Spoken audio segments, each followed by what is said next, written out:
सुहेल आफरीदी ने अमन जुर्गे से खिताब किया, सख्त तकरीर की, DGISPR के बारे में भी उन्होंने जिक्र किया, उनका नाम लिया। और अगर देखा जाए तो अब 12 दिन हो गए हैं सुहेल आफरीदी को हल्फ लिए हुए, ताहाल काबीना तश्कील नहीं हो सकी। इस पे क्या कहेंगे?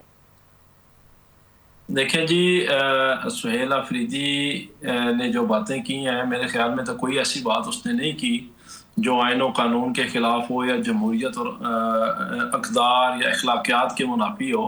जी। जो आपने कहा कि उन्होंने DGISPR का नाम लिया, तो उन्होंने यही नाम लिया है ना कि DGISPR साहब ने आके उन्हें उनके बारे में गलत बातें की हैं और उनके बारे में नाजायज़ बातें की हैं जो कि उन्हें नहीं करनी चाहिए थी। वैसे भी DGISPR का काम वो सियासत में तो दखल अंदाजी देना सिरे से है ही नहीं। सही। उन्होंने तो हलफ उठाया बात का कि वो सियासत में हिस्सा नहीं लेंगे।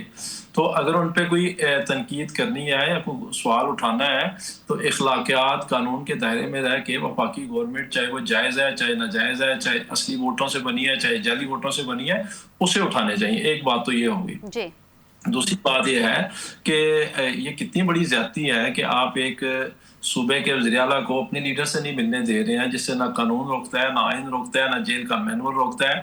इवन के उस पे हाई कोर्ट के लार्जर बेंच ने हुक्म भी जारी किया हुआ है। तो असल में तो सोचने की बात यह है कि इस वक्त रियासत किन लोगों के हत्थे चढ़ी हुई है, किन लोगों के हाथों ये अरगमाल है, जिन्हें आइन और कानून की परवाह नहीं है, जो आइन और कानून को भी जूते की नोक पे रखते हैं। तो और हाई कोर्ट कल बानी PTI से मुलाकात हो सकती है? कल बानी PTI से मुलाकात हो सकती है, क्योंकि 2 दिन अलाउ किए गए थे, मंगल और जुमेरात, और कल मंगल है।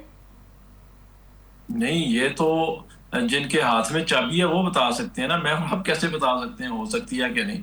आइन और कानून के मुताबिक होनी चाहिए, जेल मैनुअल के मुताबिक होनी चाहिए और हाई कोर्ट के ऑर्डर के मुताबिक तो होनी चाहिए।